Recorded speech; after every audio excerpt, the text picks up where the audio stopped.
Hello everybody, this is going to be a behind-the-scenes analysis video for my arrangement of The Hills by The Weeknd, spelled W-E-E-K-N-D, of course. I recently arranged this for my ensemble, Jazz School. Jazz School is a 12-piece band, I guess. It's kind of a review thing that I put together for a series of concerts at Rockwood Music Hall in the Lower East Side of Manhattan. It's kind of like jazz, gent, metal, fusion, pop. Clearly, all those things are things that I enjoy, so I kind of put them all together, and we had a lot of fun putting together this music. This arrangement was not originally mine. I kind of stole a lot of elements from this arrangement from Little Kruda. Little Kruda is a orchestra that I kind of work with occasionally. It's kind of hard to really describe what it is, but it's the brainchild of Christine Kruda, who's this cellist who puts together these shows, puts together these recordings of all these like R&B, alternative R&B things, but like with a full orchestra, full string orchestra. And Little Kruda doesn't exist so much anymore. I mean, it kind of does, but we're not playing nearly as much as we did when I started playing with them because Christine Kruda is now the touring cellist for the Eagles. So if you see the Eagles, you're seeing Christine Kruda. Fun fact, she's playing Hotel California every night in front of 10,000 people, and I'm very jealous of the life that she lives now, but we're no longer doing, we're no longer playing that much anymore. But she put together this arrangement of The Hills for Little Kruda with Hannah Sumner, who's the singer that sang with us at Rockwood, and it's a very similar arrangement to what I did, although I definitely changed a bunch of things around specifically for this ensemble and kind of extended things, but kind of the essence of it kind of started with Little Kruda, and it was sort of built up from there. I really don't like The Weeknd that much. Most of the stuff is, at least from what I've heard, it's kind of like a vanilla Michael Jackson, and just not even, I don't know, it's just like kind of a wet noodle of arrangements. Most of his songs, I can't get into that much, but for whatever reason, I enjoyed this song, The Hills, quite a lot, and I think it's because the production of it is so aggressive and experimental and not pop. It feels like a lot more experimental than it should be, being like a chart-topping number, because on the chorus, the 808 kick drum, when it hits, like the 808 distorted kick drum, just is like so aggressively loud in the mix that it's side-chaining the vocals and the synths and every other element. So it's just like really, really intense in your face. And that moment when it hits, like when I first heard it in a car, I was like, dang, this sounds pretty cool. This is a pop song? Weird. So I love that moment, and the Little Kruda arrangement kind of hints at that moment a little bit, and I wanted to really accentuate that moment when we go into the chorus coming from a verse, really make that impact, like really make it hit hard. And, you know, with brass instruments, you can do that a lot better than string instruments, because brass instruments are designed to be a lot louder than string instruments in general. String instruments can be a lot prettier, and it's a lot easier to make a really nice sound out of a violin. It's harder to make an ugly sound, although you can definitely do that. But it's hard to make an ugly, loud sound out of a violin. Very easy to make an ugly, loud sound out of a brass instrument, so I wanted to really lean into that element of it. I love writing for brass instruments and woodwind instruments, specifically saxes and brass, the instruments of a traditional jazz big band or what have you, because you can do some really gritty, grimy things with it that I feel like not as many people have done so far with that ensemble that they could for like metal styles. So that was kind of the idea going into this, was make metal brass and woodwind music, which I do quite frequently, actually. I've done that. I did it for the Ben Levin apartment sessions for Grown Up, where I did some arranging for his tune or his piece, and it was this chaotic, glorious masterpiece. I love Ben Levin. And so I did some arranging for that, and like metal horns, and then I've done something called Exigence, which is like this big band piece that I put together a couple years ago. So yeah, that's the background for it. Let's actually go in and do some nitty-gritty arranging analysis stuff. So in the beginning, we have this very light texture, very light solo. Textures, feelings is what I told Shub Saran. I didn't want him going off too far into like an actual solo. I just wanted him making like, you know, textural sorts of things with reverb and delay. And the piano voicing is this very static kind of pulse, and it's an A flat major 7 sus2. So we have like, this is a regular old A flat major 7. Like that with a C, so A flat, C, E flat, G.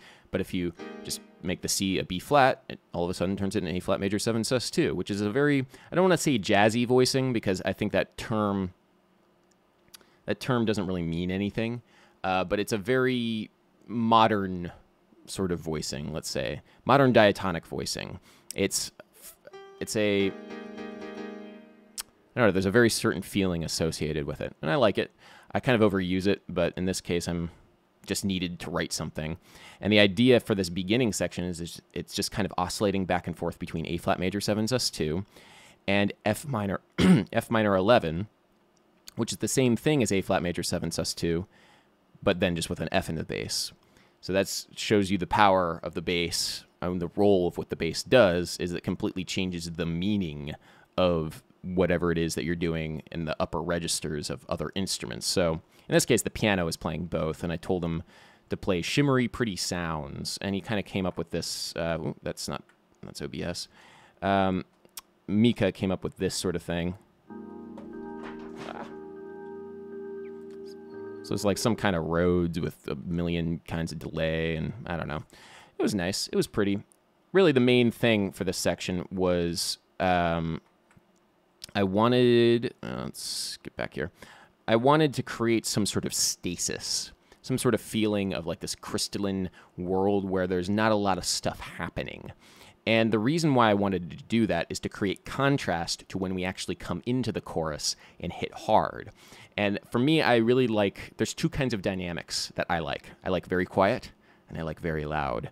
And it's great when you can contrast very quiet and very loud, because that impact of when you finally get to be very loud is the best. Now, of course, you have to sit through the very quiet, but if you have the skill and the sensitivity to really make the very quiet feel exciting and interesting and self-contained rather than flaccid and limp and boring, that's a special thing. So hopefully we tried to make that section in the beginning of this arrangement a little bit less than boring, but just feel like very self-contained and quiet, so that when we get to the chorus, it sort of explodes. I didn't transcribe the vocal line for this chart here, but the vocal line, it's kind of an interesting effect. I also like to create this sort of ambiguity. The song is in C minor, and when we're going back and forth between A flat major 7 sus2 and F minor 11, you don't really get much C minor-ish out of this. And the vocal melody is kind of going back and forth between G and E flat. So the vocal melody is almost E flat major-ish. So we don't really get to C minor, the key, until the chorus, which is when the 808s hit in the original. And in this case, it's when the brass hits, where we have honk, durr, double FF. I could have written more Fs. In the drum part, I wrote roar. I could have written more Fs to be funny, but honestly, like, I like putting these like little annotations in the score. But the more that you write funny things in the score during a rehearsal, it kind of just wastes time because people are laughing at it, which makes you feel good, but you also kind of want to rehearse. So I used to write a lot more annotations, like funny things in the score, but I've kind of cut back. But I did write durr. So yeah, this moment in the chorus hits really hard. And part of the reason is because all of a sudden we're playing loud and before we were playing quiet. Another reason is because of the phrase extension in the verse. And this happens in the original of The Hills, where you kind of get to the end of an 8-bar phrase, and then there's this extra bar just thrown in there. And part of the reason is because there's a vocal pickup into the chorus, so this extra bar kind of is important for that. But it's also, it just kind of adds a little bit more tension before you get to the chorus, because like, what's happening here? Nothing's happening in this bar, where it would expect something to happen, because so far we've just been doing these 8-bar phrases, and it creates this lull. And that really propels us into the chorus, especially when there's nothing announcing this. It's kind of subito double forte. Subito means suddenly.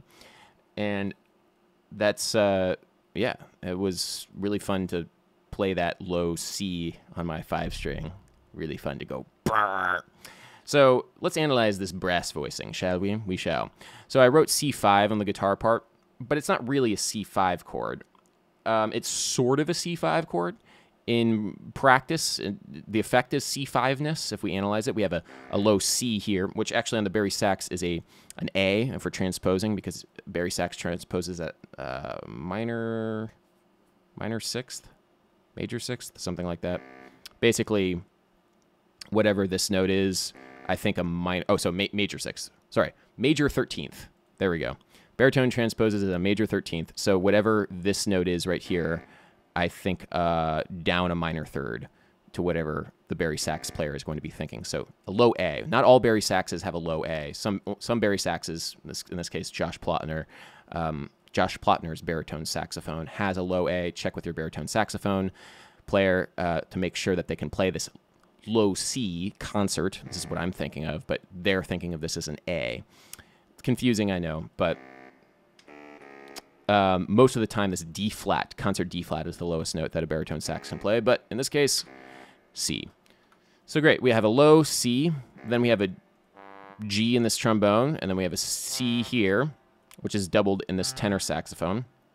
Then we have, interestingly, a D.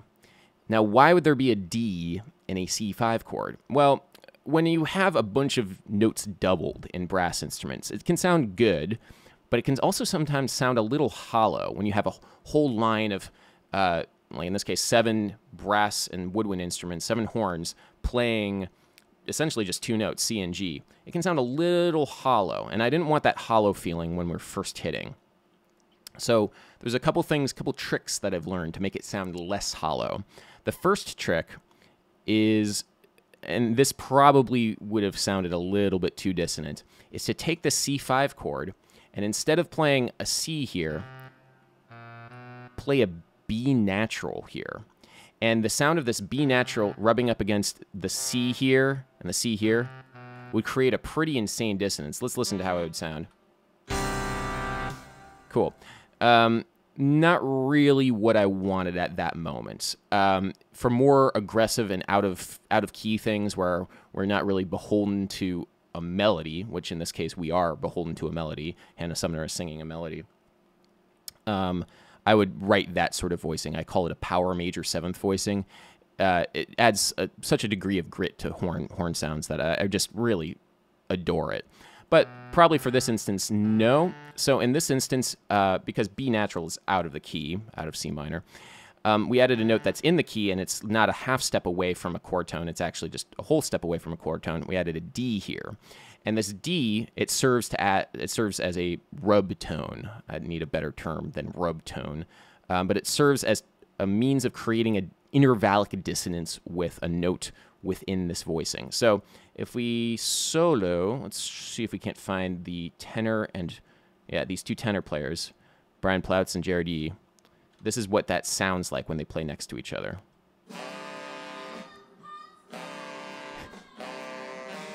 So it's a little out of tune, but I mean, honestly, how much in tune are you going to be able to get with all this honking going around? But I like that. I like that effect a little bit better than if it was just a vanilla C5 chord. Now, there's a couple of other things when we finally hit this. One, brassy. This term brassy seems like it should be obvious because, hey, they're brass instruments. Trombone, trumpet. I had 2 trombones and a trumpet player. But brassy has a very particular connotation in classical music. Brassy means, I think the word I like to think of is hairy. There's a little bit of hair on the sound. And most classical musicians really want to try and avoid this sort of tone. They spend a lot of time avoiding this tone, so the brass becomes a lot more rounded and a lot fuller so that you can blend with other instruments better. And jazz musicians do this too, because it can sound quite, not only like gnarly, but just kind of like thin, gnarly and thin. So it's not usually the best sort of approach to playing these instruments. However, in this particular instance, where you have a lot of other people playing and reinforcing C, adding a little bit of hair to the sound actually is kind of nice. This is what the sound of brassy trombone sounds like. It's comical by itself, but it adds a lot to the full voicing when you hear it, I think. You know, your mileage may vary for sure, but we have the two trombones together playing brassy. Intonation issues all around, but you know, well, it's the first time, well, the second gig, but the first time that trombone player was playing with us, so it's not the biggest issue. So we got some honking happening, honk, honk, honk. And yeah, I really like the impact of this. Not everybody will, but for me, this is how I approach writing metal horns, metal horn voicings. If you just write the same note, it doesn't have the same impact as when you have it voiced like this. So rhythmically, there's a lot of, well, not that much stuff, but I spent some time thinking about exactly how I wanted to approach the rhythms of this chorus section. In the Little Cruda arrangement, it just gets loud. There's no like rhythmic unisons or anything, so I really just kind of rewrote the rhythmic approach to this, and also rewrote some of the harmonic approach to this. For example, when I was just listening back through this in the original Sibelius playback, I felt like at measure 4 there needed to be some kind of fill that happened, some kind of like badass bass fill. And so when I was just playing back and forth, what I did was I just sort of like scored some of this stuff out and just started playing along with it on the bass, and I was like, this would be cool, but it'd be even cooler if like some of the horns like grabbed this badass bass fill, whatever it is. And I liked the idea of switching to triplets here, because whenever you switch subdivisions within a particular arrangement, switching subdivisions adds a rhythmic element that wasn't present before. Not only that, but it always comes as a surprise. It's like, oh, it's really drawing your ear to what's happening right now. So that's kind of the thought process behind the triplets, which, you know, this arrangement hasn't been very triplet full, and it won't be very triplet full. It's mainly just this sort of moment, bar 4 of the chorus, and it happens a couple times. Bar 4 of the chorus throughout this entire arrangement ends up being like the triplet-y measure for a variety of reasons, and we'll come back to that later. But yeah, we have this bass fill, and then at the end of the chorus, there's this kind of interesting moment that happens in the harmony where we have an E5, a C-sharp 5, and then back to our C5. Now, for most of the chorus, it's been very straightforward C minor, or C-ish, C minor, like C5 chord, A flat chord, flat 6 chord, so 1 flat 6, then F5 chord, 4 chord, back to the flat 6 with the A flat 5, and then would you call this a 3 chord? Would you call this a sharp 1 chord or a flat 2 chord? Yeah, you could. But that's not really what I was thinking. I was thinking side slipping. Now, side slipping is when you have chords from the original key that have been transposed up or down a half step. And the point of a side slip is to create tension, the same way that a 5-7 chord would create tension to resolve to a 1 chord. So what's happening here at the end of this phrase, this 8-bar phrase, and measure 8 is the functional equivalent of a 5 chord resolving to a 1 chord, because you're going out of the key, you're creating tension by being in this place that has nothing to do with where you were, and then you're coming back in. And it creates a very modern sort of sound, but the function of it is very old school. So that was what I was thinking. Yeah, you could say that this is a 3 chord and a flat 2 or sharp 1 chord, but that's not really what I was thinking of it. I wasn't thinking in terms of that function. I was thinking actually flat 3, 1, but in the key above it, C sharp minor instead of C minor. And in this case, whenever you go in, when you're in minor key or any key, whenever you go up a half step or down a half step, it always ends up sounding, well, it has such a different color. Like if I did these two, if this was like a D5 going to a B minor, that would be a very particular sound, but D5 has a function within the key of C. You would normally think of that as kind of like a 2 chord. That'd be easier to hear in relationship to C versus B minor.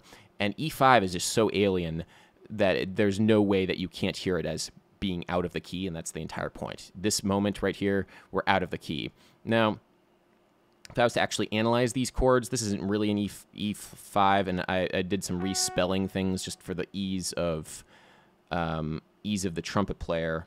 For example, here, A flat, B. Oh, this probably should have been G sharp. I don't know. Once it gets chromatic, it can get a little weird, but maybe there's some funky enharmonic spellings here. But they're pros. They're pros. They can deal with it. Not the best way of thinking, but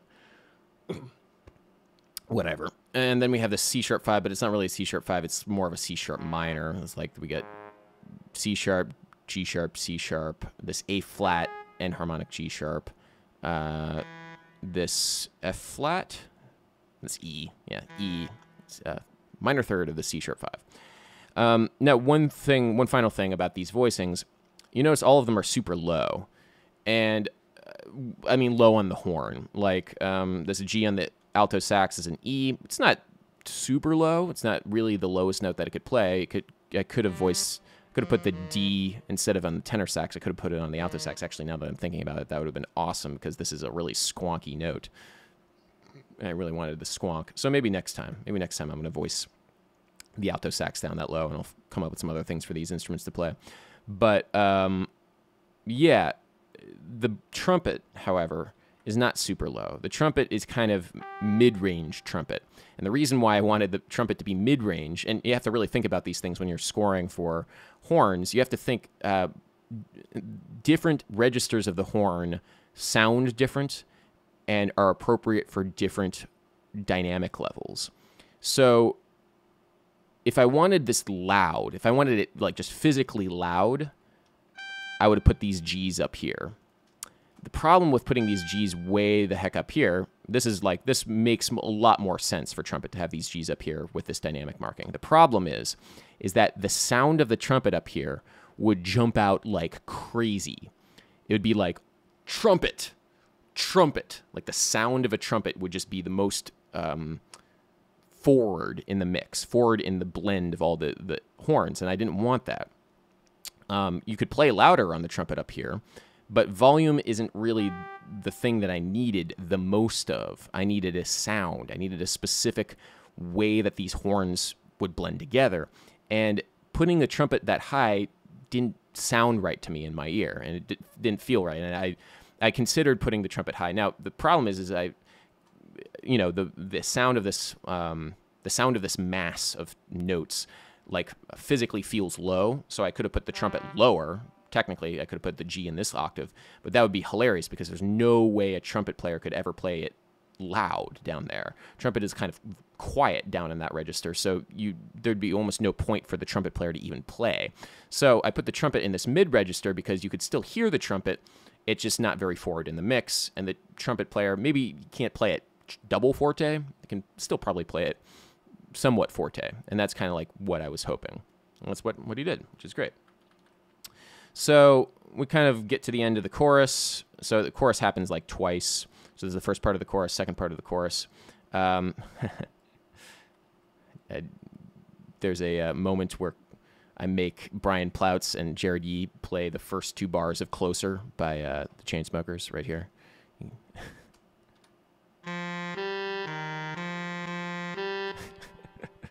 I'm positive nobody is going to pick up on that, but I just wanted to troll them. That's something I do quite frequently, is just play these like little melodies in there just to troll my players.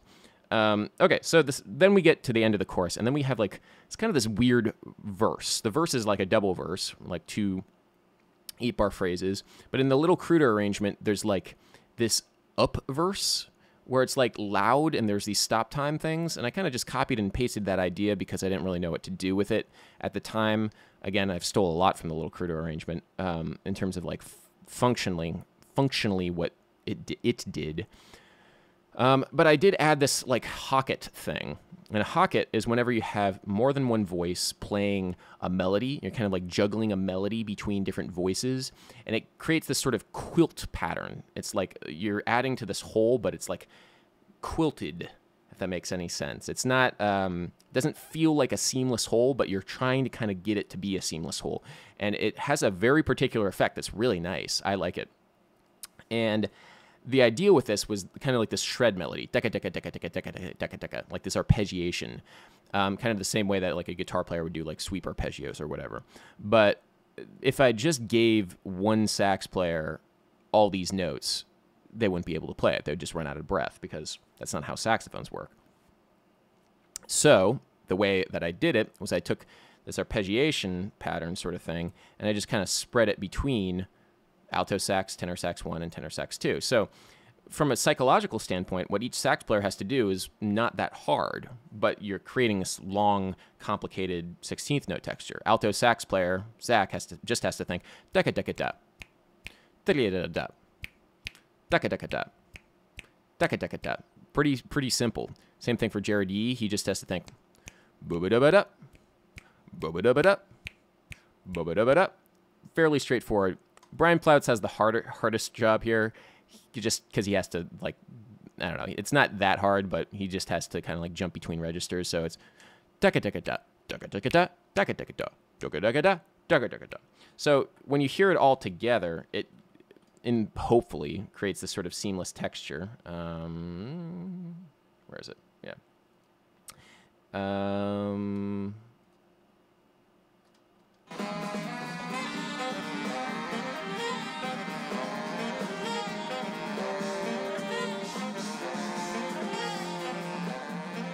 That's at a later moment. I come back to the Hocket texture, but you hear it. It's kind of like juggling back and forth, and I had some fun with the mixing, just kind of like panning different things left and right. And it's fun. It's a fun thing.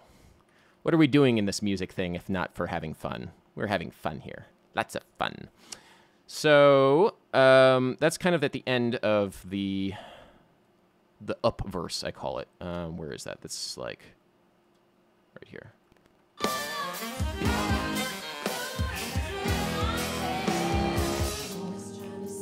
We're right back into the verse, the quiet verse. I like to think of it 90s alternative rock, always back and forth between quiet verses and loud choruses.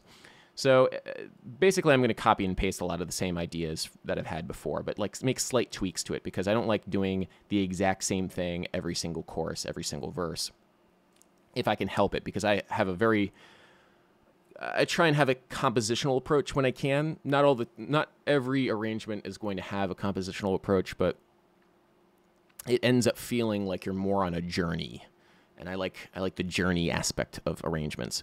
So the second verse, kind of like this moment right here, this all that only happens once because it's kind of like this weird bridge verse thing. Then we get to a regular verse, which kind of is this vibe again, etc. And then we have this like kind of fanfare moment before the second chorus. And you might notice that I write up and down. That's usually the term. Those are the terms that I use to describe volume. Up means loud, down means quiet. There's like this fanfare moment that happens before the second chorus that I avoided including before the first chorus because I didn't want the first chorus to be announced. Now this fanfare is kind of a nice... it's hard to really name what this chord is. I'm sure you could try. It's a G sus flat 2 maybe. G, A flat, C, D. Kind of not the point though. The point is that I wanted half step and whole step intervals between the notes.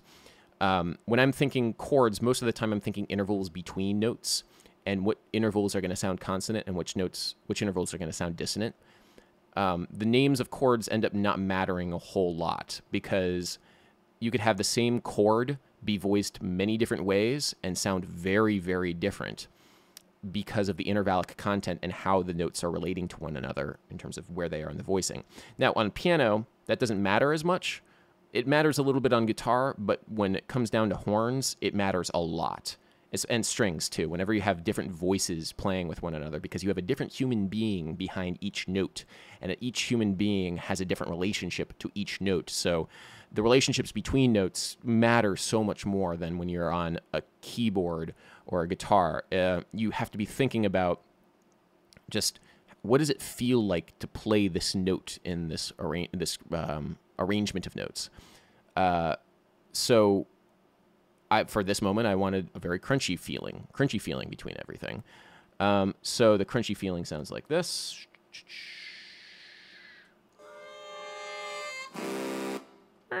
Actually, did I get the... Yeah, it's not as balanced as I would like. You know, if I really cared about this, I would go in and like automate all the volumes to make it sound like perfect, but it just kind of defeats the... Nah, I wasn't going to do that. It's a live recording. There's going to be mistakes made. So this effect also is called a forte piano. It's when you attack a note and then get quiet, and then when you say accelerate, when you get louder, when you crescendo after it. So the effect is da. And they kind of did that. There is also a thing that Josh Bailey did in the SPD part, the drum rack part, that kind of accentuated it. I love that. And then we get into our second chorus. And the second chorus is nice and loud, just like the first. I'm very proud of my band for playing it loud. I like loud things. But it's slightly different, though, because in the first time the chorus happened, there was like this stop time feature. Like literally the drums were just hitting beat 1 and beat 3. Now, in this second chorus, let's see. He's hitting a little bit more every quarter note on some cymbal. What cymbals was he hitting?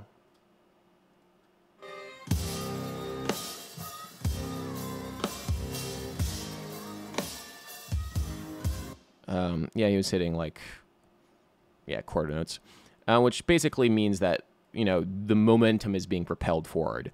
When we ended up on this for the first chorus, this sort of like propelled forward groove with the quarter notes, we're picking up where we left off. And then the second half of the chorus, we're now in new territory. So the second half of the chorus, texturally, we've gone back to the Hocket.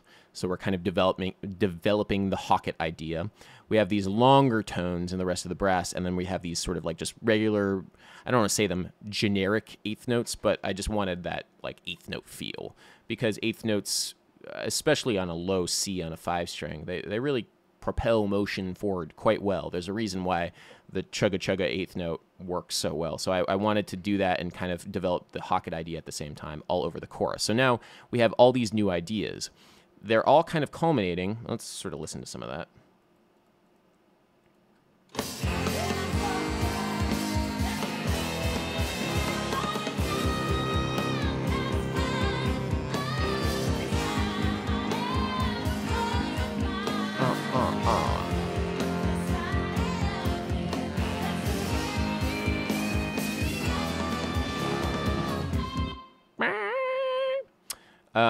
Yeah, so that is our chorus, and then we get to the Lingus moment, my favorite part.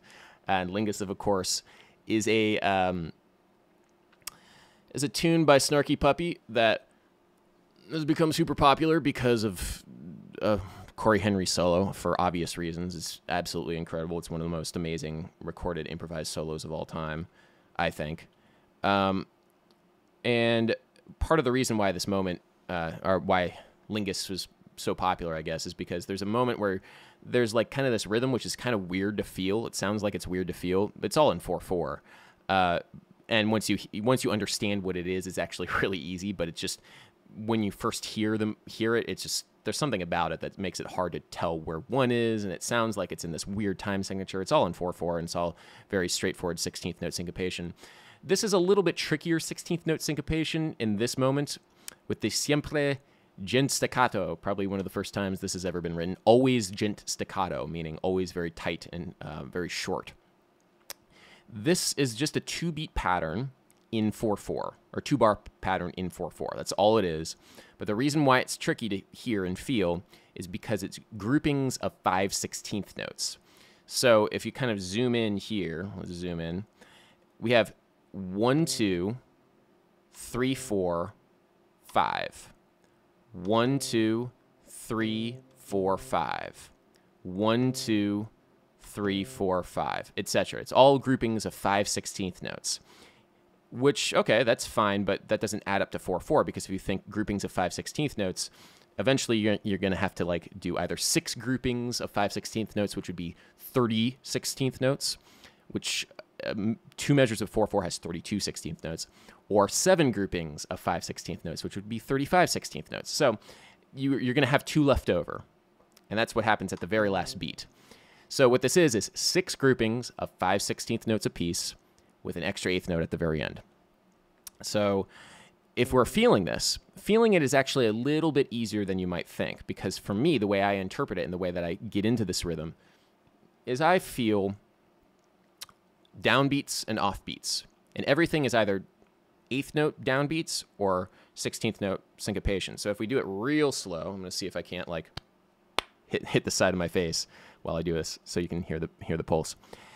Ta, ta, ta, ta, ta, ta, ta, ta, ta, ta, ta, ta, ta, ta, and then right there at the end. Let's sort of do like a sing along a little bit more there. So ta, ta, ta, ta, ta, ta, ta, ta, ta, ta, ta, ta, ta, ta, ta, ta, ah, ah, da, da, ah, ah, da, da, ah, ah, da, da, da, da, ah, ah, da, da, da, da, da, da, ah, ah, ah, ah. Took a while to actually get that, and I know that's hilarious, like seeing me slap my face like that. But it took me a while to actually feel that sort of thing.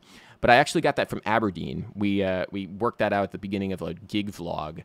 I think the name of the gig vlog was "This Gig Was, as the Kids Say, Lit," and we had worked out this rhythm for like one section in an Aberdeen song.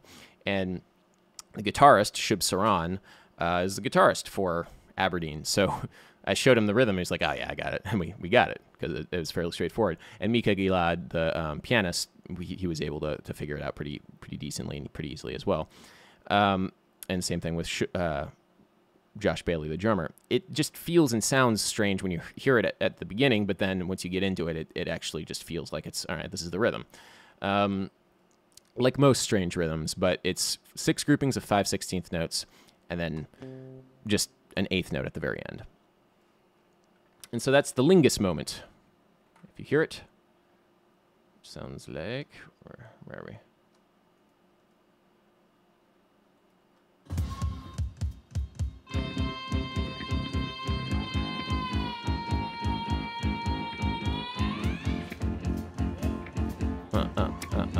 That done. No.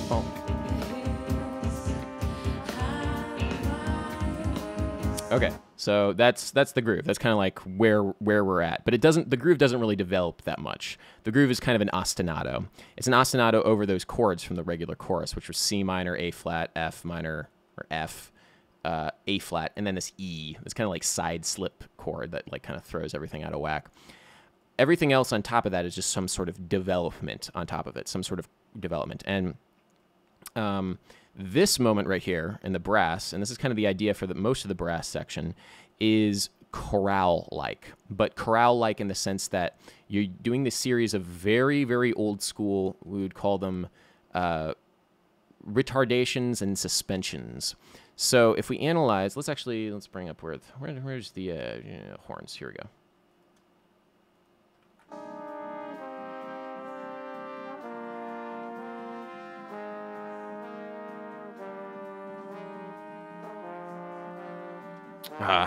You kind of missed that F. How dare you? How dare you?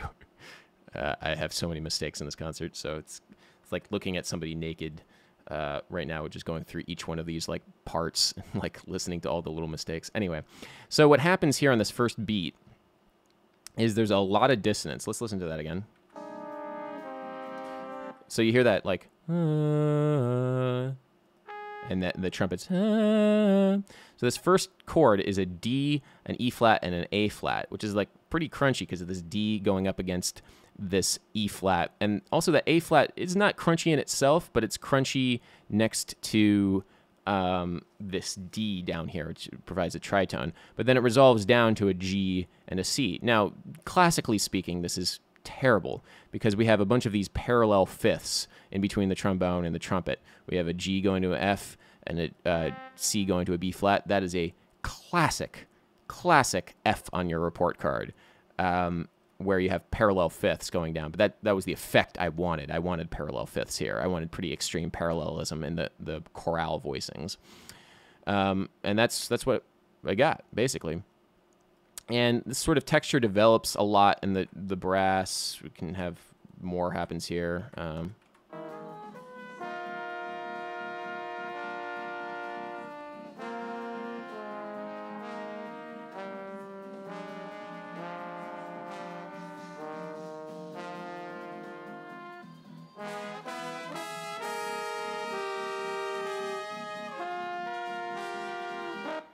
So it's basically this kind of like, I'm trying to think about the best way of saying it. It's like I wanted a lot of things happening, but not a lot of stuff happening. It's basically, yeah, it is just kind of this contrapuntal texture of like things weaving in and out of each other. And that it's kind of like the stasis. I guess that's the best way of describing exactly what I was feeling for the brass in this section, kind of like how I was feeling the stasis for the rhythm section and the verses. It's not really, they're not really chords, the kind of chords. I'm thinking intervals between them, but I'm just kind of thinking like somewhat classically. But of course, then we have the lick. I made my two tenor sax players look into each other's eyes and play the lick in long tones over this. And then finally, we kind of culminate, the whole thing culminates in this final texture where the hocket comes back in. We just have this really intense, like, brass chorale going on, and the hockets and the junts happening, and it's a whole thing. And there's a moment towards the end where Josh Bailey, Josh Bailey's a jazz drummer, but I'm kind of like making him play metal.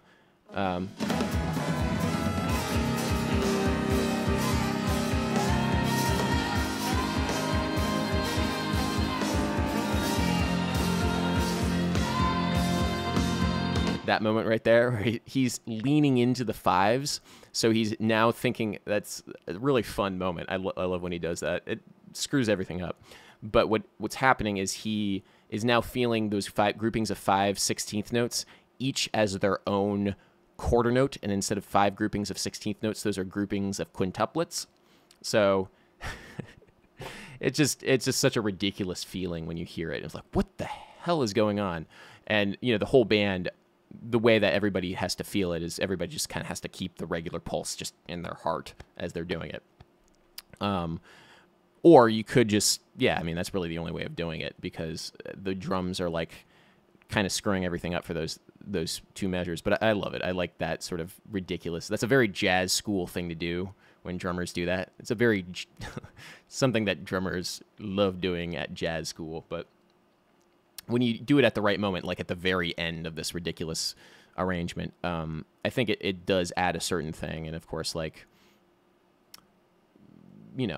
this arrangement is not one for subtlety. So Josh Bailey, thank you for your quintuplet metric modulation. And then at the very end, we just kind of return back to the texture.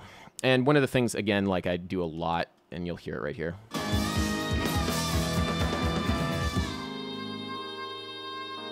is like just kind of we're playing loud and then we're playing soft. There's no like decrescendo, no decrescendo in any of this.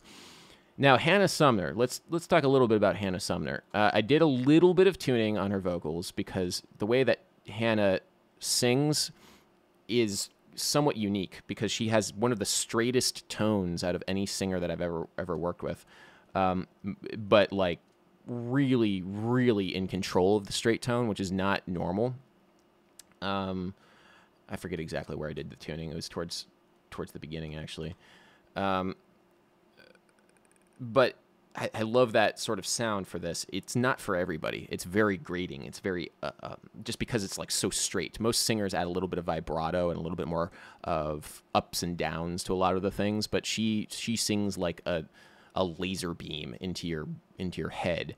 And I think that was actually kind of necessary for this arrangement. If she was singing too vibrato-y, too singer-y, if that makes any sense, the rest of it would have gotten too cluttered.